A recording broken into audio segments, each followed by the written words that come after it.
Department అంటే railway production force, excise department వారి coordination తోటి సంయుక్తంగా సోదాలు నిర్వహించడం జరుగుతుంది. గతంలో కూడా ఈ సోదాలలో మనకు సంబంధించిన అంటే ఫారిన్ లిక్కర్ బాటిల్స్ కానీ లేదంటే గంజాయి ప్యాకెట్లు కానీ రైల్వే ద్వారా రవాణా చేస్తున్న క్రమంలో సమర్థంగా అరికట్టడం జరిగింది. చాలామందిని ఇదివరకు కూడా నిందితుల్ని అరెస్ట్ చేయడం జరిగింది. ఈరోజు ఒక కొత్త పందా చూస్తున్నాం.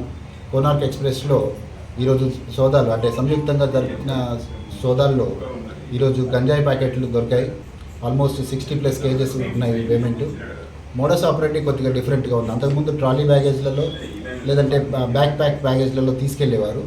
ఇప్పుడు బెడ్షీట్స్లోనూ వాటిని ఒక బెడ్డింగ్ లాగా అరేంజ్ చేసి కొంత పార్షియల్ పార్ట్ని అందులో ఈ ప్యాకెట్లు దూర్చగలిగే అవకాశాన్ని వాళ్ళు ఏర్పాటు చేసుకొని బెడ్ల మీద పరుచుకొని అందులో పడుకొని పోయినట్టుగా మోడస్ ఆపరేటివ్ని వాళ్ళు క్రియేట్ చేసుకొని ఈ అక్రమంగా ఈ గంజాయిని రవాణా చేయడానికి సిద్ధమయ్యారు. వీళ్ళు పలాస నుంచి బయలుదేరారు, పూణేకి వెళ్ళాలి.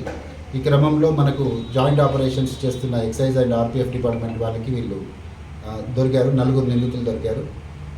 వీళ్ళ మీద చట్టరీత్యా తగు చర్యలు ఎక్సైజ్ డిపార్ట్మెంట్ వారు కొనసాగిస్తారు.